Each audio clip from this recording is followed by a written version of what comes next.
नमस्कार to each and everyone, hope you all are fit and fine. तो अब जो बेटे हमें डिस्कस करना है इस वाले चैप्टर का जो नेक्स्ट पार्ट है वो हमें डिस्कस करना है। ओके, तो मैंने आपको पहले ही समझा दिया था कि इस चैप्टर को हमने दो पार्ट्स में तोड़ रखा है। पहले वाला जो पार्ट था उसमें हमने मैग्नेटिक फील्ड फाइंड आउट किया था। अब ये वाला जो पार्ट है इसके अंदर भाई साहब हम लोग बेटे फोर्स की चर्चा करने वाले हैं कि जो मैग्नेटिक फोर्स होगा वो कितना होगा। ठीक है, बहुत बढ़िया, शाबाश। तो चलिए इसको शुरू करते हैं बेटे। अब मान लीजिए आप लोगों को मैं बताता हूँ कि जो मैंने आपको पहला लेक्चर कराया था उसके अंदर मैंने एक वायर लिया था, एक करंट कैरिंग बेटे वायर लिया था इस तरह से, ठीक है। और एक करंट कैरिंग वायर लिया था, मैंने क्या करा, उस एक चार्ज पार्टिकल लिया और चार्ज पार्टिकल को मैंने वी रफ्तार दी थी। ठीक है, मैंने आपको ये बताया था कि वो जो चार्ज पार्टिकल होगा वो क्या होगा बेटे, वो इस तरह से रोटेट कर जाएगा। क्यों? क्योंकि उसके ऊपर बेटे क्या लगने वाला है, एक मैग्नेटिक फोर्स लगने वाला है। क्या लगने वाला है भाई? एक मैग्नेटिक फोर्स लगने वाला है। ओके, बहुत बढ़िया। अब ध्यान से सुन। तो वो जो मैग्नेटिक फोर्स था बेटे क्यों लगा? क्योंकि भाई साहब इस वाले पॉइंट के ऊपर क्या था बेटे, मैग्नेटिक फील्ड था। तो यानी कि अगर मैं किसी चार्ज पार्टिकल को मैग्नेटिक फील्ड में, देखो मैग्नेटिक फील्ड तो इस वाली वायर का था, इस मैग्नेटिक फील्ड इस वाली वायर का था, तो इस वाले पॉइंट पर तो मैंने इस वाले चार्ज पार्टिकल को क्या दी बेटे, वी रफ्तार दी। और उस वी रफ्तार के देने के बाद उसके ऊपर बेटे मैग्नेटिक फोर्स लगा। उस मैग्नेटिक फोर्स ने क्या करा, उसके ऊपर फोर्स लगाया और उसको इस तरह से रोटेट करने की कोशिश की। इसका मतलब ये है क्या कि मान ले आपके पास क्या बेटे, आपके पास मैग्नेटिक फील्ड है। ये जो मैंने मैग्नेटिक फील्ड बनाया है ये मैंने अंदर की तरफ बनाया, मतलब मैग्नेटिक फील्ड ऊपर से नीचे की तरफ जा रहा है ऐसे। ठीक है, ये हमने क्या बना रहे हैं बेटे, मैग्नेटिक फील्ड बना रहे हैं। तो आप लोग इसको बना लीजिएगा एक बार। तो बेटे ये हमने मैग्नेटिक फील्ड ड्रॉ कर लिया है। अब ध्यान से सुनो कि हमारे पास क्या बेटे, एक चार्ज पार्टिकल है। कौन सा पार्टिकल है भाई? एक चार्ज पार्टिकल है। उसके ऊपर चार्ज मैंने कितना माना बेटे, क्यों माना। अब इस टाइम इसके ऊपर कोई फोर्स नहीं लग रहा है। इसके ऊपर बेटे क्या है, कोई फोर्स नहीं लग रहा है, ना तो मैग्नेटिक फोर्स लग रहा है, ना ही क्या लग रहा है भाई, इलेक्ट्रिक फोर्स लग रहा है। तो इलेक्ट्रिक फोर्स की तो बात ही नहीं हम करेंगे क्योंकि हम मैग्नेटिक फोर्स की बात कर रहे हैं। इमेजिन करो कि आप लोगों ने क्या करा, उसको बेटे वी रफ्तार दे दी। क्या दे दी उसको बेटे, वी रफ्तार दे दी, मतलब उसको वी वेलोसिटी दे दी हमने। तो हमने ये पाया बेटे क्या, कि इसके ऊपर एक मैग्नेटिक फोर्स लगेगा। वो जो मैग्नेटिक फोर्स होगा, वो जो बेटे मैग्नेटिक फोर्स होगा उसको मैं एफ भी लिखता हूँ। और वो जो वो होता है ना बेटे, वो उसका जो मैग्नीट्यूड होता है उस मैग्नेटिक फोर्स का, वो डायरेक्टली प्रोपोर्शनल होता है किसके बेटे, क्यू के। किसके डायरेक्टली प्रोपोर्शनल होता है बेटे, क्यू के।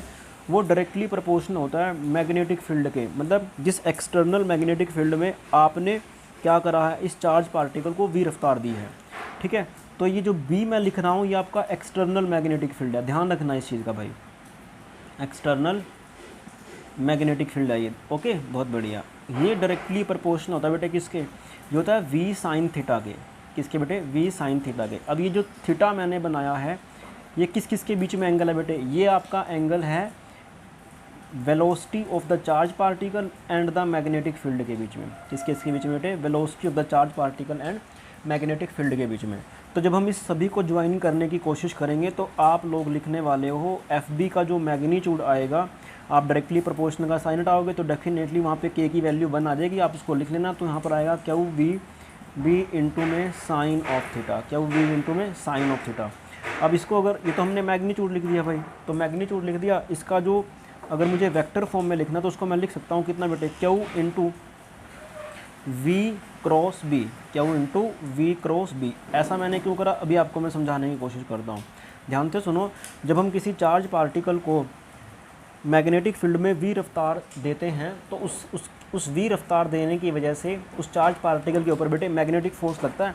वो जो मैग्नेटिक फोर्स होता है वो इसके बराबर होता है, उसका जो मैग्नीट्यूड होता है। अब ध्यान से सुन, मैंने ही लिखा वी क्रॉस बी, यानी कि ये क्रॉस प्रोडक्ट है वी की और बी की।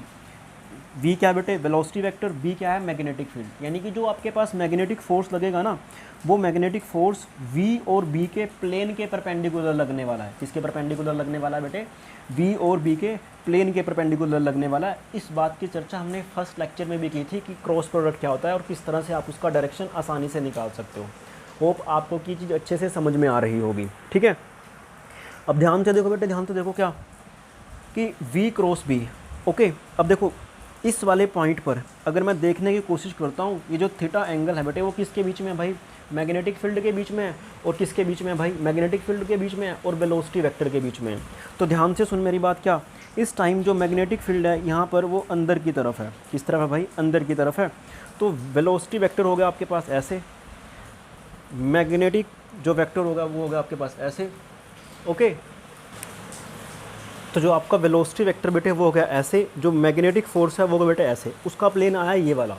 तो जो मैग्नेटिक फोर्स लगेगा इस वाले प्लेन के, मतलब जिस प्लेन में ये एग्जिस्ट कर रहे हैं, ये लाई कर रहे हैं, उसके परपेंडिकुलर लगने वाला है। और वो आप कैसे फाइंड आउट करने की कोशिश करोगे, वो आप फाइंड आउट करोगे बेटे V क्रॉस B से। तो जब आप V क्रॉस B करोगे तो जो थंब होगा वो आपको डायरेक्शन देने वाला है किसका भाई, मैग्नेटिक फील्ड का। तो यानी कि जो मैग्नेटिक फील्ड का नहीं, मैग्नेटिक फोर्स का, किसका डायरेक्शन देगा बेटे, मैग्नेटिक फोर्स का। तो V क्रॉस B कीजिए तो थंब किसका डायरेक्शन दे रहा है बेटे, वो आपको डायरेक्शन दे रहा है मैग्नेटिक फोर्स का। अब वो जो डायरेक्शन आएगा फोर्स का बेटे वो कुछ इस तरह से आने वाला है, ऐसे देखिए ध्यान से। तो क्या है बेटे, ये मैग्नेटिक फोर्स का डायरेक्शन आ गया, ओके। इसका मतलब ये है कि जैसे ही आप उसको v रफ्तार दोगे, मैग्नेटिक फोर्स नीचे है तो पार्टिकल के ऊपर बेटे फोर्स लगेगा। तो पार्टिकल को हमने वेलोसिटी दी थी ये वाली, पार्टिकल को बेटे हमने वेलोसिटी दी थी ये वाली, उसके ऊपर फोर्स लगेगा उस डायरेक्शन में। तो पार्टिकल का जो एक्सेलरेशन होगा वो भी उसी डायरेक्शन में बने बेटे डेफिनेटली। तो पार्टिकल उस तरफ जाने की कोशिश करेगा, ओके, बहुत बढ़िया। अब ध्यान से सुनो, इसी डायरेक्शन को हम आसानी से निकाल सकते हैं किसकी हेल्प से बेटे, हम निकाल सकते हैं फ्लेमिंग लेफ्ट हैंड रूल की हेल्प से। फ्लेमिंग, मैं लिख देता हूँ फ्लेमिंग लेफ्ट हैंड रूल की हेल्प से बेटे। अब वो फ्लेमिंग लेफ्ट हैंड रूल क्या कहता है, आप उसको समझने की कोशिश करना बेटे, okay. Fleming left hand rule कि कैसे वो मैग्नेटिक फोर्स की डायरेक्शन दिखाता है। ध्यान से सुनना, जो फ्लेमिंग लेफ्ट हैंड रूल होता है ना, बेसिकली वो फोर्स फाइंड आउट करने के काम आता है। किसी चार्ज पार्टिकल को अगर आप कहाँ पे छोड़ते हो बेटे, किसी पर्टिकुलर मैग्नेटिक फील्ड में छोड़ देते हो v रफ्तार दे करके, ओके। अब ध्यान से सुनो, मेरा लेफ्ट हैंड ये वाला है, तो हम क्या करेंगे, इन तीनों को इस तरह से कर लेंगे, हमारा थंब ये वाली फिंगर और ये वाली फिंगर, ओके। तो आप लोगों को मालूम है कि जो इंडिया की पुलिस है, इंडिया की पुलिस को हम बोलते हैं बेटे जो इन्वेस्टिगेशन ब्रांच करती है वो CBI होती है। ऐसे ही अमेरिका वाली का नाम होता है बेटे FBI। क्या होता है बेटे, अमेरिका वाली का नाम FBI। तो ध्यान से सुन, इस थंब के ऊपर तो मैंने कितना लिख दिया भाई, F लिख दिया, कितना लिख दिया भाई, F लिख दिया, ओके। इसके ऊपर मैंने क्या लिख दिया बेटे, इसके ऊपर मैंने लिख दिया मैग्नेटिक फील्ड मतलब B। क्या लिख दिया भाई, B। F का मतलब है यहाँ पे फोर्स है, B का मतलब बेटे क्या है, मैग्नेटिक फील्ड है, और इसके ऊपर बेटे मैंने लिख दिया I का मतलब क्या है, डायरेक्शन ऑफ करंट। अब डायरेक्शन ऑफ करंट वही डायरेक्शन होगी जिस डायरेक्शन में आपने पॉजिटिव चार्ज पार्टिकल को क्या करा बेटे, भगाया है। तो ध्यान से सुन, इस वाले केस के अंदर मैं चेक करने की कोशिश करता हूँ। देखो मैग्नेटिक फील्ड का डायरेक्शन बेटे नीचे की तरफ है, नीचे की तरफ है, डेफिनेटली है भाई। तो मैंने मैग्नेटिक फील्ड का डायरेक्शन नीचे की तरफ बना दिया। ऐसे ही अगर मैं बात करता हूँ बेटे करंट का, तो जो मैंने चार्ज पार्टिकल V लिया है वो पॉजिटिव चार्ज पार्टिकल है, तो जिस डायरेक्शन में वो फ्लो करेगा उसी डायरेक्शन में कौन जाएगा भाई, इलेक्ट्रिक करंट होगा। तो इलेक्ट्रिक करंट होगा आपका राइट साइड के अंदर। सिमिलरली जो थंब होगा बेटे वो किसका डायरेक्शन देने वाला है, मैग्नेटिक फोर्स का डायरेक्शन देने वाला है। और मैग्नेटिक फोर्स का डायरेक्शन कैसे आ रहा है बेटे, उसके परपेंडिकुलर आ रहा है। देखिए थंब किसकी डायरेक्शन दे रहा है बेटे हमें, मैग्नेटिक फोर्स का, तो वो ऊपर की तरफ आ गया। तो आपको ध्यान रखना F B और I। F मतलब फोर्स, B मतलब मैग्नेटिक फील्ड, I मतलब क्या बेटे, इलेक्ट्रिक करंट का डायरेक्शन। और वो डायरेक्शन सेम होगा जो डायरेक्शन किसका होगा बेटे, पॉजिटिव चार्ज पार्टिकल का होगा। होप आपको कि ये चीज़ अच्छे से समझ में आई होगी। अब अगर मान लो मेरा चार्ज पार्टिकल बेटे at the state of rest में है, किस में है भाई, at the state of rest में है। तो रेस्ट का मतलब क्या बेटे, वेलोसिटी किसके बराबर बनी, 0 के बराबर। तो वेलोसिटी अगर 0 के बराबर बनी तो जो मैग्नेटिक फोर्स का मैग्नीट्यूड होगा वो किसके बराबर होगा, वो था बेटे क्या, वो V sin थीटा। तो V का वैल्यू 0, तो इसका वैल्यू कितना बेटे, 0 आएगा। यानी कि अगर आपका charge particle in the state of rest में है, आप उसको मैग्नेटिक फील्ड में रखते हो तो उसके ऊपर बेटे कोई फोर्स नहीं लगने वाला, ओके। एक बात, तो जैसा कि हमने यहाँ पे मैंने आपको फर्स्ट लेक्चर में ही बताया था कि भाई यहाँ पर जो चार्ज पार्टिकल है किस में था बेटे, at the state of rest में था, तो उसके ऊपर कोई फोर्स नहीं लग रहा था, ना तो उसके ऊपर इलेक्ट्रोस्टैटिक फोर्स लग रहा था और ना ही कौन सा लगा था बेटे, मैग्नेटिक फोर्स। अब ध्यान से सुन क्या बेटे कि भाई मैंने क्या करा, उसको V रफ्तार दे दी, तो V रफ्तार देते ही उसके ऊपर बेटे फोर्स लगा, वो इस डायरेक्शन में लगा, ठीक है। अब वो कैसे लगा, वो भी आप किसकी हेल्प से निकालने वाले हो बेटे, फ्लेमिंग लेफ्ट हैंड रूल की हेल्प से निकालने वाले हो, FBI। देखिए बेटे जो आपका चार्ज पार्टिकल है V ऊपर की तरफ जा रहा है, मतलब जो करंट का डायरेक्शन है वो कैसे है भाई, ऊपर की तरफ है, ऐसे है। बहुत बढ़िया शाबाश। अगर मैं इसकी डायरेक्शन लेने की कोशिश करता हूँ मैग्नेटिक फील्ड का, तो इस वाली वायर की वजह से जो मैग्नेटिक फील्ड आएगा बेटे वो आप कर्लिंग ऑफ फिंगर से निकालोगे तो इस वाले पॉइंट पर वो बाहर की तरफ आने वाला है। मतलब मैग्नेटिक फील्ड जो होगा वो बाहर की तरफ होगा। मैं फिर से बोल रहा हूँ, ये जो मैग्नेटिक फील्ड है ना, ये एक्सटर्नल मैग्नेटिक फील्ड है जिसके अंदर हमने चार्ज पार्टिकल को v रफ्तार दी है। तो ये एक्सटर्नल मैग्नेटिक फील्ड कौन जनरेट कर रहा है बेटे? ये वाली वायर जनरेट कर रही है जिसमें से हमने करंट I फ्लो करवा रखा है। ठीक है, अब ध्यान से सुन, FBI। तो अगर मैं मैग्नेटिक फील्ड निकालूंगा, मैग्नेटिक फील्ड अगर बेटे मैं निकालने की कोशिश करूँगा तो डेफिनेटली आप लोगों के पास मैग्नेटिक फील्ड बाहर की तरफ आएगा। तो वेलोसिटी जो वेक्टर बना बेटे वो राइट ऊपर की तरफ बन रहा है और मैग्नेटिक फील्ड ऐसे बन रहा है। तो अगर आप बेटे V क्रॉस B करते हो, अगर आप लोग V क्रॉस B करते हो, देखिए V क्रॉस B, तो जो फोर्स लगेगा वो किधर लगा बेटे? राइट साइड में, जिसकी वजह से क्या है, ये जो चार्ज पार्टिकल था किधर भागा था बेटे? हमारा राइट साइड के अंदर भागा था।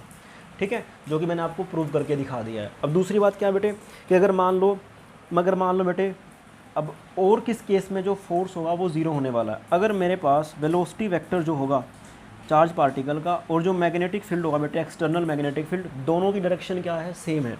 यानी कि दोनों के बीच में अगर थीटा की वैल्यू बनी 0 डिग्री, तो उस टाइम भी जो मैग्नेटिक फोर्स होगा ना वो कितना बन जाएगा भाई? उसके ऊपर 0 ही बनने वाला है। कितना बनने वाला है बेटे? 0 ही बनने वाला है।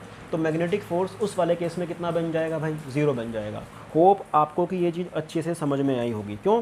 क्योंकि भाई अगर थीटा की वैल्यू 0 है तो definitely Q V B sine theta, sine 0 कितना होता है बेटे? साइन 0 हमारा 0 ही होता है। साइन 0 डिग्री किसके बराबर होगा बेटे? 0 के बराबर होगा। तो जो मैग्नेटिक फोर्स होगा चार्ज पार्टिकल के ऊपर, अगर आप V और B सेम डायरेक्शन में रखोगे तो जो मैग्नेटिक फोर्स लगेगा वो कितना लगने वाला बेटे? 0 ही लगने वाला है। और अगर हम लोग इस पॉजिटिव चार्ज पार्टिकल की जगह बेटे नेगेटिव चार्ज पार्टिकल रख देते, क्या रखते बेटे? नेगेटिव चार्ज पार्टिकल रख देते, तो अगर मैं उसको वेलोसिटी V इधर दे रहा हूँ तो बेटे जो करंट का डायरेक्शन होने वाला है वो इसके बिल्कुल उल्टा होने वाला है। तो आप Fleming left hand rule apply करोगे तो जो मैग्नेटिक फोर्स का डायरेक्शन आएगा वो नीचे की तरफ आने वाला है।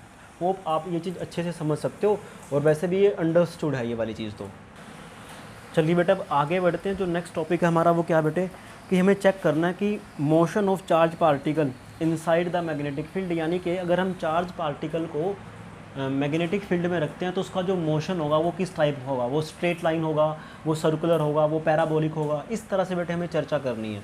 अब इस कॉन्सेप्ट को स्टार्ट करने से पहले मैं आप लोगों को एक चीज़ समझाना चाहता हूँ। क्या कि भाई चीज़ ये है क्या कि याद कीजिए बेटे, आपने 11th क्लास में पक्का पढ़ा होगा कि अगर आप बेटे मान लो किसी m मास के ऑब्जेक्ट को रस्सी से बांध करके उसको सर्कुलर मोशन करवाते हो। कौन सी मोशन करवाते हो बेटे? सर्कुलर मोशन करवाते हो।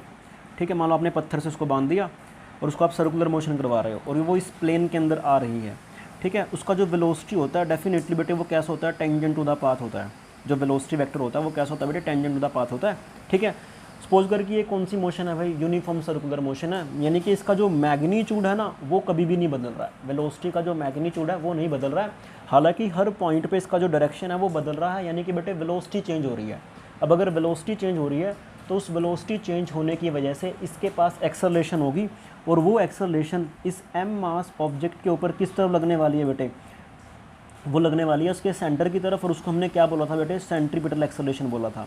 उसको मैं किससे लिखता था बेटे? AC से। और ये एक्सेलरेशन हमेशा ही सर्कल के सेंटर की तरफ लगती थी। इसका जो मैग्नीट्यूड था वो किसके बराबर था बेटे? v²/r के बराबर था। ठीक है, बहुत बढ़िया, शाबाश। सिमिलरली यानी कि अगर एक्सेलरेशन सेंटर की तरफ है जिसको पकड़ करके हम पत्थर को घुमा रहे हैं तो डेफिनेटली बेटे हम क्या कर रहे हैं? एक फोर्स प्रोवाइड कर रहे हैं और उस फोर्स को हमने क्या बोला था बेटे? Centripetal force. वो किसके बराबर आया था बेटे? वो आया था mv²/r के बराबर आया था। जबकि r क्या था बेटे? इसका रेडियस था। r क्या था? इसका रेडियस था। होप आपको कि ये चीज़ अच्छे से समझ में आई होगी। ठीक है, दूसरी बात क्या कि इस m मास ऑब्जेक्ट के ऊपर बेटे बाहर की तरफ एक फोर्स लगता था जिसको हम क्या बोलते थे बेटे? सेंट्रीफ्यूगल फोर्स बोलते थे। अब सेंट्रीफ्यूगल फोर्स क्या करता था? इस सेंट्रीपिटल फोर्स को बैलेंस आउट करता था, यानी कि जो दोनों का जो मैग्नीट्यूड था ना वो आपस में क्या था बेटे? बराबर था। तो जो सेंट्रीफ्यूगल फोर्स भी था वो किसके बराबर था बेटे? mv²/R। r क्या उसका? रेडियस, इसी के बराबर था। ठीक है, यानी कि ये सेंट्रीपिटल फोर्स और ये सेंट्रीफ्यूगल फोर्स आपस में एक दूसरे को बैलेंस आउट करते थे, जिसकी वजह से हमारा जो पार्टिकल है m मास का ऑब्जेक्ट है वो सर्कुलर मोशन में क्या करता था बेटे? कॉन्टीन्यूसली घूमता था। ठीक है, अब ध्यान से दीजिए, ध्यान से देखिए। ओके, अब सुनिए ज़रा ध्यान से बेटे कि मान लो आपके पास एक चार्ज पार्टिकल है, आपने क्या करा? उसको मैग्नेटिक फील्ड में पहले रख दिया। ये चार्ज पार्टिकल बेटे हमारे पास क्या है? ये क्यू है। ओके, बहुत बढ़िया, शाबाश। इस मैग्नेटिक फील्ड को थोड़ा सा बेटे मैं क्या कर लेता हूँ? फैला लेता हूँ ऐसे, शाबाश, कोई दिक्कत वाली बात नहीं है। ये और ये ओके, मैंने क्या करा, इस चार्ज पार्टिकल को बेटे वी रफ्तार दी ऐसे। अब जैसे ही मैं इसको बेटे वी रफ्तार दूंगा तो इसके ऊपर मैग्नेटिक फोर्स लगना चालू कर देगा, और वो जो मैग्नेटिक फोर्स था अभी अभी हमने थोड़ी देर पहले निकाला, वो किसके बराबर था बेटे, Q into V cross B के बराबर था बेटे। वो किसके बराबर था, Q into V cross B के बराबर था। और उसका जो मैग्नीट्यूड था वो किसके बराबर आया था बेटे हमारे पास, वो आया था Q into V B sine theta के बराबर आया था। किसके बराबर आया था बेटे, Q V B into sine of theta के बराबर आया था। अब ध्यान से सुनो, जैसे ही आप लोग इसको क्या करोगे, इस चार्ज पार्टिकल को वी रफ्तार दोगे तो इसके ऊपर बेटे क्या लगने वाला है, मैग्नेटिक फोर्स लगने वाला है। उस मैग्नेटिक फोर्स को आप कैसे निकालोगे, फ्लेमिंग लेफ्ट हैंड रूल से, जिसमें मैंने आपको बताया था ये एफ, ये बी और ये आई। तो ध्यान से सुनो, आई क्या है बेटे, इलेक्ट्रिक करंट है। इलेक्ट्रिक करंट का डायरेक्शन सेम होता है, जो डायरेक्शन किसका हो भाई साहब, जो डायरेक्शन हमारा किसका होता है, जो हमारा पॉजिटिव चार्ज पार्टिकल का होता है। ओके, अब ध्यान से देख कि भाई मैग्नेटिक फील्ड जा रहा है नीचे की तरफ हमने जो बना दिया, ये मैग्नेटिक फील्ड है बेटे। इसका मैग्नीट्यूड कितना है, ये बी है। इस एक्सटर्नल मैग्नेटिक फील्ड के अंदर हमने इस क्या वो चार्ज पार्टिकल को वी रफ्तार दिया राइट साइड में। तो इलेक्ट्रिक करंट का डायरेक्शन बनाइए, इसके ऊपर बेटे फोर्स लगेगा ऊपर की तरफ। जैसे इसके ऊपर बेटे ये फोर्स लगेगा ना हमने इस चार्ज पार्टिकल को, तो क्या होगा कि ये क्या करेगा बेटे, ये इस तरह से जाना शुरू कर देगा, ऐसे करेगा बेटे ये। ओके, अब सपोज कर कि ये यहाँ पर आ गया। अब इसका जो वेलोसिटी बन चुका है वो इस तरफ बन चुका है। कैसे बन चुका है भाई, इस तरफ बन चुका है ये, ठीक है।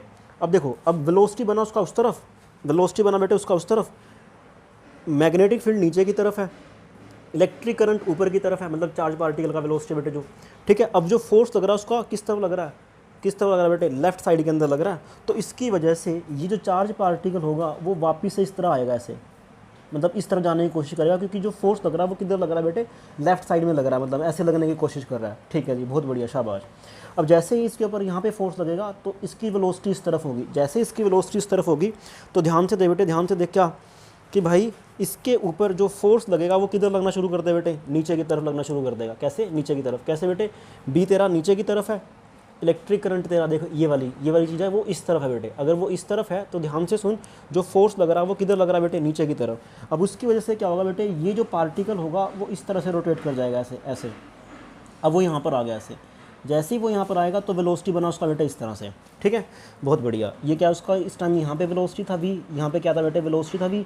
डेफिनेटली यहाँ पर भी क्या बेटे, उसका वेलोसिटी अब नीचे की तरफ है। अब वेलोसिटी उसका नीचे की तरफ है, वेलोसिटी उसका क्या बेटे, नीचे की तरफ है। और मैग्नेटिक फील्ड क्या है बेटे, डाउनवर्ड द प्लेन है, तो फोर्स लगा उसकी उस तरफ, मतलब किधर लग रहा है, उसकी तरफ लग रहा है, मतलब आपका राइट साइड में लग रहा है। तो ये पार्टिकल क्या करेगा, इस तरह से आता आता यहाँ पे फिर से ज्वाइन करना शुरू कर देगा, और वो एक कैसा सा पाथ ट्रेस कर लेगा बेटे, एक सर्कुलर पाथ ट्रेस कर लेगा, जिसका जो रेडियस होगा वो क्या होने वाला बेटे, ये वाला होने वाला है, जिसको मैं कितना मानता हूँ, स्मॉल आर मानता हूँ। अब ध्यान से सुन कि जब पार्टिकल तेरा सर्कुलर मोशन में वी रफ्तार से, जिसकी कांस्टेंट वेलोसिटी कितनी है बेटे, मतलब मैग्नीट्यूड कितना है, वी है, रोटेट करेगा, तो किसी भी टाइम पे बेटे इस पार्टिकल के ऊपर जो मैग्नेटिक फोर्स लगने वाला है वो हमेशा ही इसके सेंटर की तरफ लगेगा, हमेशा ही बेटे ऐसे। ये जो मैग्नेटिक फोर्स लगेगा किस तरफ लगेगा बेटे, ये सेंटर की तरफ लगेगा। तो सेंटर की तरफ मैग्नेटिक फील्ड मैंने इस तरह से बना दिया बेटे। मैग्नीट्यूड कितना है उसका, क्या वो एफ बी है। और ध्यान से सुनो, वी में और बी में कितना एंगल बन रहा है बेटे, वो बन रहा है 90 डिग्री। कितना एंगल बन रहा है बेटे, वो बन रहा है आपका 90 डिग्री। अगर वी में और बी में एंगल बन रहा है 90 डिग्री तो डेफिनेटली जो इस एफ बी का मैग्नीट्यूड आएगा वो किसके बराबर आए बेटे, वो आएगा वाई बेटे Q V B sine theta. Sine theta कितना बन रहा है बेटा इस वाले केस में, वो बन रहा है 90 डिग्री। थीटा की वैल्यू कितनी है बेटे, 90 डिग्री है। ऐसा मैंने इसलिए बोला क्योंकि भाई वेलोसिटी वेक्टर है ऐसे, मैग्नेटिक फील्ड है ऐसे, तो दोनों के बीच में कितना एंगल है बेटे, वो है 90 डिग्री। और साइन 90 कितना होता है, 1 होता है। साइन 90 कितना होता है बेटे, 1 होता है। तो जो मैग्नेटिक फोर्स लग रहा है वो कितना लग रहा है बेटे, वो लग रहा है क्यू वी इंटू में बी। अब ध्यान से सुनो, अभी अभी मैंने आपको समझाया। और ये जो मैग्नेटिक फोर्स लग रहा है ये हमेशा ही किस तरफ लगेगा बेटे, सर्कल के सेंटर की तरफ लगेगा। ठीक है, किस तरफ लगेगा, सर्कल के सेंटर की तरफ लगेगा। यानी कि अगर आप किसी चार्ज पार्टिकल को वी रफ्तार देते हो मैग्नेटिक फील्ड में तो वो एक सर्कुलर पाथ ट्रेस कर लेता है। क्या करता है बेटे, एक सर्कुलर पाथ ट्रेस कर लेता है। अब अगर कोई पार्टिकल सर्कुलर पाथ ट्रेस करेगा तो डेफिनेटली बेटे उसको सर्कल में घुमाने के लिए हमें कोई ना कोई फोर्स की आवश्यकता होगी। यहाँ पर तो वो जो फोर्स है वो कौन सा बेटे, वो सेंट्रीपिटल फोर्स है। ठीक है, जो कि सेंटर की तरफ लग रहा है। तो मतलब हमें सेंट्रीपिटल फोर्स की आवश्यकता होगी ही होगी। अब यहाँ पर ये जो फोर्स लग रहा है मैग्नेटिक फोर्स, वो कहाँ लग रहा है, सर्कल के सेंटर की तरफ लग रहा है। तो यानी कि ये वाला फोर्स किसकी तरह काम कर रहा है बेटे, एक एज आ सेंट्रीपिटल फोर्स काम कर रहा है, जो कि इसको सर्कल में रोटेट कराने की कोशिश कर रहा है। ओके, अब ध्यान से सुनो, अब इस वाले फोर्स को कौन बैलेंस आउट करेगा बेटे, उस वाले फोर्स को बैलेंस आउट करेगा कौन, सेंट्रीफ्यूगल फोर्स। और सेंट्रीफ्यूगल फोर्स कैसे लगता है बेटे, बिल्कुल सेंट्रीपिटल फोर्स के अपोजिट साइड में। और वो कितना होता है, अब अगर मान लो इसके ऊपर चार्ज हमने क्यू दिया था, इसका इस चार्ज पार्टिकल का क्यू था, चार्ज क्यू था, मास उसके ऊपर बेटे कितना था, स्मॉल m था। तो इसके ऊपर बेटे फोर्स लगेगा कितना, mv² बाय में स्मॉल r। ठीक है, यानी कि इस सेंट्रीपिटल फोर्स जो कि तेरा मैग्नेटिक फोर्स है, क्योंकि ये सेंटर की तरफ लग रहा है, इसको कौन बैलेंस आउट करेगा बेटे, वो करेगा सेंट्रीफ्यूगल फोर्स। और वो किसके बराबर है बेटे, वो है mv² बाई r के बराबर है। ठीक है, हमने यहाँ पे स्मॉल r रेडियस लिया, तो आप इसका स्मॉल r रेडियस मान लीजिए। ठीक है, तो आप इसको क्या मान लो बेटे, इसको आप इक्वेशन नंबर 1 मान लो। अब यहाँ से मैं किसकी वैल्यू निकालने की कोशिश करता हूँ, r की वैल्यू निकालने की कोशिश करता हूँ। देखो, तो इधर v है, इधर बेटे क्या v² है, तो इधर कितना बचेगा, वो बचेगा QB equal to mv divided by में r। तो यहाँ से जो r का वैल्यू आएगा वो आएगा बेटे कितना, mv डिवाइडेड बाय में q इंटू में b, q इंटू में b। तो यानी कि मैं यहाँ से ये बोल सकता हूँ क्या, कि भाई साहब कि जो सर्कल ट्रेस होगा उसका जो रेडियस होने वाला है वो किसके बराबर होने वाला है बेटे, mv डिवाइडेड बाय में q इंटू b के बराबर होगा। ध्यान से सुनो, m क्या बेटे, चार्ज पार्टिकल का मास, v क्या है, जो मैंने वेलोसिटी दी थी चार्ज पार्टिकल को, ये वो वाली वेलोसिटी है। q क्या बेटे, charge on the charge particle है। b क्या है, b वो मैग्नेटिक फील्ड है, b वो एक्सटर्नल मैग्नेटिक फील्ड है जिसके अंदर मैंने चार्ज पार्टिकल को v रफ्तार दी थी। ठीक है, बहुत बढ़िया, शाबाश। अब यहाँ से ही आपके पास बेटे क्वेश्चन बनना चालू कर देंगे। ठीक है, पहला क्वेश्चन सुनो ध्यान से बेटे, कि जो रेडियस है ना वो mb by q into b के बराबर होता है।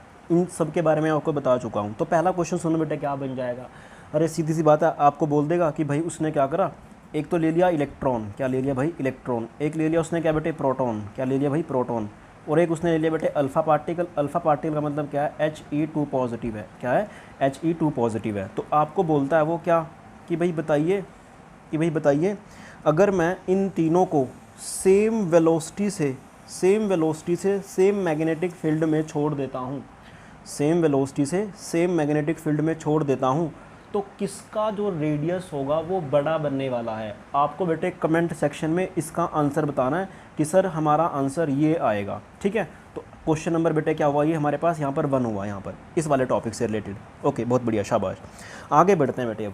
अब ध्यान से सुनो, मुझे कैलकुलेट करना है, ये तो मैंने रेडियस कैलकुलेट कर लिया। अब मैं ये कैलकुलेट करना चाहता हूँ क्या, कि भाई एक पूरा कंप्लीट चक्कर लगाने के लिए ये जो चार्ज पार्टिकल है वो कितना टाइम लेता है। वो क्या बनता है बेटे, वो बनता है टाइम पीरियड। किसका बेटे, इस चार्ज पार्टिकल का। तो उसको मैं किससे डिनोट करता हूँ, उस टाइम पीरियड को, उससे लिखता हूँ बेटे मैं कैपिटल T से। अब वो क्या किसके बराबर होने वाला है, अब वो जो बेटे टाइम पीरियड होने वाला है वो किसके बराबर होने वाला है। टाइम पीरियड का मतलब क्या है, कि इसने अपना एक कंप्लीट चक्कर पूरा करने के लिए कितना टाइम लिया। डेफिनेटली वो कितना टाइम लगेगा बेटे, जितना ये डिस्टेंस ट्रैवल करेगा, यानी कि सर्कल का सर्कमफ्रेंस डिवाइड बाय में उसका स्पीड। और स्पीड क्या बेटे, वो ऑब्वियस सी बात है, ये यूनिफॉर्म सर्कुलर मोशन है, तो स्पीड किसके बराबर बनेगा, वेलोसिटी का मैग्नीट्यूड, जो कि हमारा कितना था बेटे, v था। तो जो टाइम पीरियड होने वाला है वो कितना बनने वाला बेटे, वो बनने वाला है 2πr, जो कि सर्कल का सर्कमफ्रेंस है, डिवाइडेड बाय में उसका बेटे वेलोसिटी v। ठीक है, ओके जी, बहुत बढ़िया। तो देखो ध्यान सुनो, मैं यहाँ से ना r/v चाहिए मुझे, तो r/v किसके बराबर बनेगा, अगर मैं v निकालता हूँ यहाँ से, तो आपके पास आता है बेटे कितना, m डिवाइडेड बाय में q इंटू b के बराबर। इस r/v को बेटे मैं यहाँ पुट कर देता हूँ, तो आपके पास जो टाइम पीरियड आएगा वो आएगा 2πm डिवाइडेड बाय में q इंटू में b। एक बात, ठीक है, ये हमारा क्या आ गया बेटे, टाइम पीरियड आ गया। कि क्या आ गया बेटे, हमारा ये टाइम पीरियड आ गया। बहुत बढ़िया, शाबाश। अब हमें क्या निकालना है बेटे, फ्रीक्वेंसी निकालना है। क्या निकालना है, फ्रीक्वेंसी। और फ्रीक्वेंसी क्या होता है बेटे, 1/t। अब फ्रीक्वेंसी का मतलब ये है कि भाई अगर मैं टाइम को t equal to 1 second put कर देता हूँ, तो जो फ्रीक्वेंसी आएगी वो कितनी आएगी बेटे, वो 1 आएगी। उसका मतलब ये है कि आपका जो पार्टिकल है जो सर्कुलर मोशन में घूम रहा है वो 1 सेकेंड के अंदर एक चक्कर लगाएगा। ठीक है, तो फ्रीक्वेंसी का मतलब ये होता है बेटे कि आपका पार्टिकल 1 सेकंड में कितने चक्कर लगाता है, वो उसकी क्या बन जाती है भाई, फ्रीक्वेंसी बन जाती है। क्या बन जाती है, फ्रीक्वेंसी। तो फ्रीक्वेंसी होता है बेटे 1/t। तो आप क्या करो, इसको रिवर्स कर दो, तो इसका मतलब उल्टा कर दो। जब आप इसको उल्टा करोगे तो कितना आंसर आया बेटे, QB डिवाइडेड बाई में 2πm आ जाएगा। QB डिवाइडेड बाई में 2πm आ जाएगा। ठीक है, बहुत बढ़िया, शाबाश। तो ये इस चार्ज पार्टिकल की क्या बन गई भाई, ये इस चार्ज पार्टिकल की वेलोसिटी बन चुकी है। क्या बन चुकी है भाई, वेलोसिटी इस चार्ज पार्टिकल की ये बन चुकी है, सॉरी फ्रीक्वेंसी बन चुकी है। अब इस फ्रीक्वेंसी की खास बात ये है बेटे क्या, कि जो फ्रीक्वेंसी है ना, ये रेडियस ऑफ द सर्कल पे डिपेंड नहीं कर रही है। ये किस पे नहीं डिपेंड कर रही है बेटे, radius of the circle. Radius of circle मतलब क्या, कि मान लो आपने 2 चार्ज पार्टिकल ले लिए। कितने ले लिए भाई, 2 चार्ज पार्टिकल ले लिए, उनको आपने v रफ्तार दे दी। ठीक है, सोच के देख कि भाई एक ने तो छोटा रेडियस बनाया, एक ने तो क्या करा बेटे, छोटा रेडियस बनाया, और एक ने क्या बनाया बेटे, बड़े वाला रेडियस बनाया। एक ने क्या करा बेटे, बड़े वाला रेडियस बनाया। इमेजिन कर कि भाई, इमेजिन कर बेटे कि कोई आपने 2 चार्ज पार्टिकल लिए हैं, उसके ऊपर चार्ज कितना है, Q है, और मैग्नेटिक फील्ड आपने उसमें कितने में रख दिया बेटे, B में रख दिया। ठीक है, 2 चार्ज पार्टिकल हैं। अब उनका क्या मास अलग अलग है। अगर मास अलग अलग है, आपने दोनों को सेम रफ्तार दिया, तो रेडियस, जिसका मास ज़्यादा होगा उसका रेडियस भी बड़ा बनने वाला है। जैसे रेडियस का क्या बनने वाला बेटे, बड़ा बनने वाला है। अगर रेडियस बड़ा बनेगा तो दोनों का रेडियस क्या होगा बेटे, अलग अलग होगा। तो ध्यान से सुनो, फ्रीक्वेंसी का मतलब ये है कि चाहे रेडियस जितना मर्जी बड़ा हो, रेडियस चाहे जितना मर्जी बड़ा हो, उनकी जो दोनों चार्ज पार्टिकल की फ्रीक्वेंसी आएगी, फ्रीक्वेंसी मतलब वो 1 सेकंड में बराबर ही चक्कर लगाएंगे। कितने चक्कर लगाएंगे बेटे, बराबर ही चक्कर लगाएंगे। तो मेरा कहने का मतलब ये है कि जो फ्रीक्वेंसी होती है इस वाले केस के अंदर, वो इंडिपेंडेंट होती है किसके ऊपर बेटे, रेडियस के ऊपर। किसके ऊपर, रेडियस से वो इंडिपेंडेंट होती है, रेडियस ऑफ द सर्कल के इंडिपेंडेंट होती है वो। तो चलो बेटा अब आगे बढ़ते हैं इसके साथ साथ। अब मैं आपको बार बार बोल रहा हूँ कि मैंने एक चार्ज पार्टिकल लिया, उसको v रफ्तार दे दी। ऐसा थोड़ा ना कि मैंने चार्ज पार्टिकल दिया और उसको ऐसे करके मार दिया और वो भागने लग गया, नहीं, ऐसा नहीं होता बेटे। अब चार्ज पार्टिकल को अगर रफ्तार देनी है तो उसके लिए बेटे हम एक मेथड का यूज़ करते हैं। मैंने आपको ना, जब हमने सेकंड चैप्टर किया था इलेक्ट्रोस्टैटिक पोटेंशियल एंड कैपेसिटेंस, मैंने आपको एक चीज़ समझाई थी कि अगर आपके पास किसी पॉइंट पे पोटेंशियल v है, किसी पॉइंट पे पोटेंशियल बेटे v है, आपने वहाँ पे चार्ज पार्टिकल रख दिया Q, तो इस चार्ज पार्टिकल के पास बेटे एनर्जी आ जाती है। क्या जाती है बेटे, इलेक्ट्रोस्टैटिक पोटेंशियल एनर्जी आ जाती है। वो एनर्जी किसके बराबर होती है बेटे, Q इंटू वी।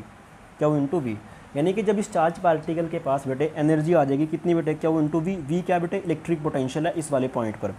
तो उस एनर्जी का यूज़ वो किस में करता है बेटे, इस एनर्जी का यूज़ वो कैसे करता है, काइनेटिक एनर्जी की फॉर्म में करता है। यानी कि जितनी भी एनर्जी होगी ना, वो सारी की सारी कहाँ चली जाएगी बेटे, काइनेटिक एनर्जी की फॉर्म में चली जाएगी। और काइनेटिक एनर्जी का फॉर्मूला क्या बेटे, अगर इस चार्ज पार्टिकल का मास m है तो काइनेटिक एनर्जी होगी half mv², half mv²। v क्या बेटे, उसकी वेलोसिटी है, कैपिटल V क्या है, इलेक्ट्रिक पोटेंशियल है। तो यहाँ से अगर मैं v निकालने की कोशिश करता हूँ, मतलब वेलोसिटी ये वाली किसके बराबर है बेटे, 2qv डिवाइडेड बाय में बेटे ये कितना आएगा m, और ये कितना है बेटे अंडर रूट उसके ऊपर आ जाएगा। तो ये वो वाली वेलोसिटी होती है जो मैं बार बार बोल रहा हूँ कि भाई मैं किसी चार्ज पार्टिकल को v रफ्तार देता हूँ। जैसे मैं उसको v रफ्तार देता हूँ तो वो कैसे देता हूँ बेटे, मैं इस चीज़ की हेल्प से देता हूँ। कैसे देता हूँ बेटे, मैं इस वाले कॉन्सेप्ट की हेल्प से उसको मैं क्या करता हूँ बेटे, मैं ये चार्ज पार्टिकल को दौड़ाने की कोशिश करता हूँ। ठीक है, बहुत बढ़िया, शाबाश। अब यहाँ पर जो बेटे मैंने चर्चा किया ना, मैंने इस तरह से चर्चा किया कि भाई हमारा जो वेलोसिटी वेक्टर है चार्ज पार्टिकल का और मैग्नेटिक फील्ड, वो आपस में एक दूसरे के क्या बेटे, परपेंडिकुलर हैं। कैसे हैं भाई, वो एक दूसरे के परपेंडिकुलर हैं। इस तरह से हमने इसकी चर्चा की है। ठीक है, अब मुझे जो नेक्स्ट डिस्कस करना है, अब इसके बाद बेटे मेरे को जो चर्चा करनी है वो ऑब्वियस सी बात करनी है, वो किस पे करनी है बेटे, मास स्पेक्ट्रोमीटर पे। किस पे करना है, मास स्पेक्ट्रोमीटर पे। इससे पहले मैं आपको पढ़ा चुका हूँ कि अगर मैं किसी चार्ज पार्टिकल को मैग्नेटिक फील्ड के परपेंडिकुलर कोई वेलोसिटी देता हूँ तो वो ये वाला रेडियस ट्रैवल करता है। और वो जो वेलोसिटी दी जाती है वो कैसे दी जाती है बेटे, आप चार्ज पार्टिकल को v इलेक्ट्रिक पोटेंशियल पे रख देते हो और उस इलेक्ट्रिक पोटेंशियल की वजह से उसके पास एनर्जी आ जाती है। और उस एनर्जी का यूज़ वो किसके लिए करता है बेटे, काइनेटिक एनर्जी की फॉर्म में। तो उससे जो वेलोसिटी एक्वायर होती है वो ये वाली होती है। अब यहाँ से बेटे बहुत सारे क्वेश्चन बन सकते हैं। ठीक है, वो बोलेगा कि भाई मैंने एक चार्ज पार्टिकल लिया, मान लो आपने क्या करा, एक इलेक्ट्रॉन ले लिया और एक आपने क्या करा बेटे, एक प्रोटॉन ले लिया। क्या ले लिया, एक प्रोटॉन ले लिया। तो आपको बोलेगा कि भाई मैंने दोनों को सेम पोटेंशियल पे रख दिया। किस पे रख दिया भाई, सेम पोटेंशियल पे रख दिया। तो बताओ किसका वेलोसिटी ज़्यादा होगा। ठीक है, तो आपको इसका आंसर भी क्या करना है बेटे, कमेंट सेक्शन में करके बताना है कि क्या आंसर आएगा। तो यहाँ से भी बहुत सारे क्वेश्चन बन सकते हैं छोटे मोटे, जो कि आपके काम के हैं। ठीक है, ओके। अब मास स्पेक्ट्रोमीटर क्या होता है, मैं आपको वो समझाने की कोशिश करता हूँ। मास स्पेक्ट्रोमीटर का मतलब ये है कि एक ऐसा डिवाइस होता है बेटे, उसमें हम क्या करते हैं, डिफरेंट आइसोटॉप्स को सेपरेट कर देते हैं। अब आपको मालूम है कि जो आइसोटॉप्स होते हैं बेटे वो क्या होते हैं, जैसे आइसोटॉप का मतलब क्या है कि जिनका एटॉमिक नंबर सेम होता है बट जो मास नंबर होता है वो डिफरेंट होता है। जैसे मुझे मालूम है हाइड्रोजन के 3 आइसोटॉप हैं, H11, ठीक है, H12, ये कितना बेटे H13, ठीक है। इसका मतलब क्या बेटे, इसका मतलब क्या है, ध्यान से सुनो कि इसके पास एक प्रोटॉन है बेटे, और एक क्या बेटे, एक इलेक्ट्रॉन है, एक क्या बेटे, एक इलेक्ट्रॉन है। प्रोटॉन भी एक है, मैं लिख देता हूँ, प्रोटॉन भी एक है बेटे और इलेक्ट्रॉन भी एक है। बहुत बढ़िया, शाबाश, इलेक्ट्रॉन लिख दिया मैंने। इसके पास क्या बेटे, इसके पास क्या है, एक तो प्रोटॉन है, प्रोटॉन मतलब ये वाला एटॉमिक नंबर, एक प्रोटॉन है। न्यूट्रॉन कैसे निकालते हो, mass number minus this minus this, तो एक इसके पास न्यूट्रॉन हो गया और एक क्या हो गया भाई इसके पास, और एक ही क्या बेटे, एक ही इलेक्ट्रॉन है इसके पास भी। सिमिलरली इसके पास क्या बेटे, एक प्रोटॉन है,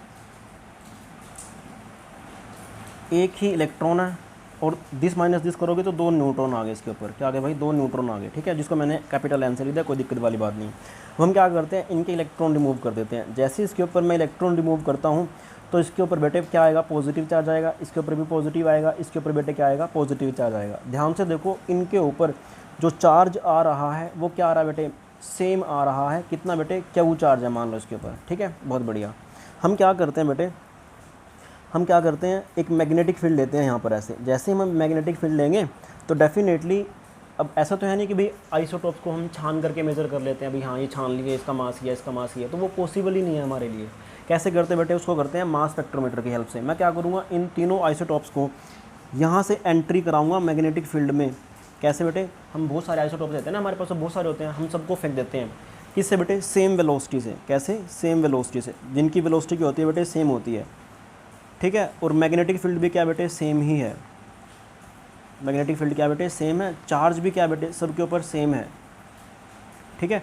अब ध्यान से सुनो, velocity same, charge same, magnetic field same. तो अगर ऐसा है तो जो रेडियस होगा वो डायरेक्टली प्रोपोर्शनल बन जाएगा किसके बेटे, मास के। रेडियस जो होगा वो डायरेक्टली प्रोपोर्शनल बन जाएगा किसके बेटे, मास के। यानी कि जिसका जितना ज़्यादा मास होगा वो उतना ही बड़ा सर्कल ट्रेस करेगा। आपको मालूम है कि अगर आप किसी चार्ज पार्टिकल को v रफ्तार दोगे तो बेटे वो कैसा पाथ फॉलो करता है, सर्कुलर पाथ फॉलो करता है। अब ये जो मैंने बनाई है ना, इसको मैं बोलता हूँ फोटोग्राफिक प्लेट। क्या बोलता हूँ उसको भाई, फोटोग्राफिक प्लेट। अब ये फोटोग्राफिक प्लेट का मतलब क्या है कि जैसे इसके ऊपर कोई चार्ज पार्टिकल स्ट्राइक करता है उसको ये कलेक्ट करती रहती है। क्या करती रहती है, कलेक्ट मतलब इसके ऊपर एक स्पार्क सा पैदा होता है, ठीक है। वो आपके काम की चीज़ नहीं है, जस्ट आप इतना ही रिमाइंड कीजिए।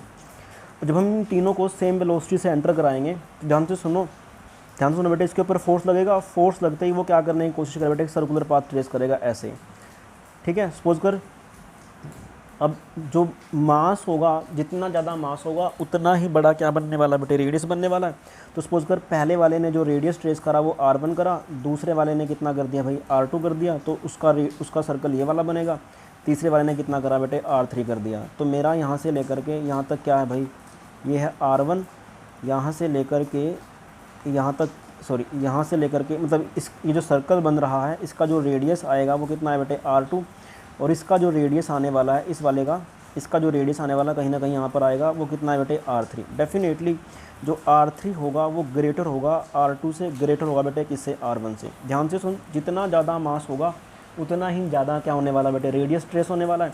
तो ध्यान से देखो, इसका मास सबसे ज़्यादा है, फिर किसका बेटे, इसका है, फिर इसका है। यानी कि जब हम इन सभी को सेम रफ्तार से छोड़ेंगे तो जो तेरा H11 होगा यहाँ पे स्ट्राइक कर जाएगा, यहाँ पे कलेक्ट कर लेंगे उसको भाई। H12 होगा वो यहाँ पर स्ट्राइक कर जाएगा, यहाँ पे कलेक्ट कर लेंगे। H13 होगा उसको यहाँ पे वो ये वाला रेडियस बनाएगा R3, उसको बेटे हम क्या करेंगे, इस वाले पॉइंट पे क्या कर लेंगे, कलेक्ट कर लेंगे। और इस तरह से क्या है, हम डिफरेंट आइसोटॉप्स जो होते हैं उनका आसानी से क्या कर लेते हैं बेटे, उनको सेपरेट करके उनको कलेक्ट कर लेते हैं। चलिए बेटा अब क्वेश्चन कर लेते हैं। आपकी NCERT का एक्सरसाइज का क्वेश्चन नंबर 11 है। आपको ये दे रखा है कि किसी यूनिफॉर्म चैम्बर में जो यूनिफॉर्म मैग्नेटिक फील्ड है ना वो कितना दे रखा है बेटे, आपको 6.5 गॉस दे रखा है। अब गॉस जो है ना वो भी यूनिट मैग्नेटिक फील्ड की है।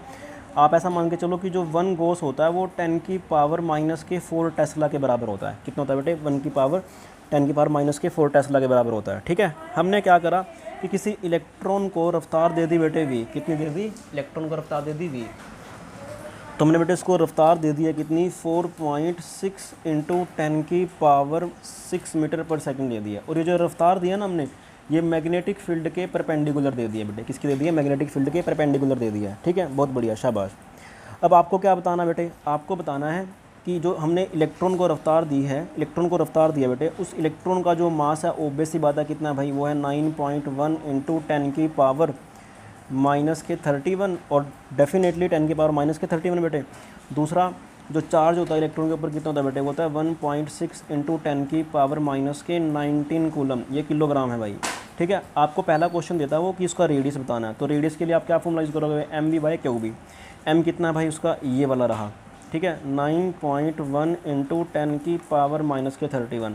b का वैल्यू कितना बेटे, वो है 6.5 गोस, 6.5 गोस मतलब 6.5 इंटू 10⁻⁻4 टेस्ला डिवाइडेड बाय में क्यू कितना उसके ऊपर 1.6 इंटू 10⁻⁻19 कूलम। बी कितना, सॉरी क्या वो वी था ना ये, तो वी हमारा कितना आएगा 4.8 आएगा, सॉरी यहाँ पे कितना आएगा भाई 4.8 इंटू 10⁻6 आएगा, सॉरी। और बी कितना बेटे, वो आएगा 6.5 इंटू 10⁻⁻4। जब आप इसको सोल्व करोगे तो आपके पास आंसर आएगा 4.2 सेंटीमीटर। कितना आंसर आया बेटे, 4.2 सेंटीमीटर। सिमिलरली आप लोगों को बोल रखा है कि फ्रीक्वेंसी भी कैलकुलेट कीजिए, तो फ्रीक्वेंसी का फॉर्मूला कितना बेटे, क्या वो बी डिवाइड बाय में 2πm, तो क्या वो कितना भाई उसके ऊपर 1.6 इंटू 10⁻⁻19 है। मैग्नेटिक फील्ड का वैल्यू कितना दे रखा है 6.5 इंटू 10⁻⁻4 6.5 इंटू 10⁻⁻4 बेटे डिवाइडेड बाय में 2 तेरा एज इट इज़, पाई की वैल्यू 3.14 होता है और m का वैल्यू कितना बेटे 9.1 इंटू 10⁻31 इसके बराबर आने वाला भाई, ये आने वाला 18 मेगाहर्ट्ज़। 18 मेगाहर्ट्ज़ का मतलब क्या है, 18 इंटू 10⁻6 हर्ट्ज़ के बराबर। मेगा का मतलब कितना होता है बेटे 10⁻6। ठीक है, बहुत बढ़िया, शाबाश। अब उसके बाद बेटे जो आपको क्वेश्चन दे रखा है, क्वेश्चन नंबर है 19 एक्सरसाइज का ही है। उसमें आपको बोला गया है कि आपने ना किसी चार्ज पार्टिकल को क्या कि भाई साहब आपने जो चार्ज पार्टिकल लिया है वो आपने एक इलेक्ट्रॉन लिया है। क्या लिया भाई, इलेक्ट्रॉन लिया है। उस इलेक्ट्रॉन को आपने बेटे v रख दिया कितना भाई साहब, वो आपने रख दिया 2 किलो वोल्ट, यानी कि 2 इंटू 10⁻3 वोल्ट। ठीक है, बहुत बढ़िया, शाबाश। और ठीक है, ओके जी, उसका रख दिया। तो आपको बताना है कि भाई कितना वेलोसिटी आने वाला है, कितना वेलोसिटी पाएगा इलेक्ट्रॉन v, किसके बराबर आने वाला बेटे, वो आने वाला है √2 क्यू वी बाई एम।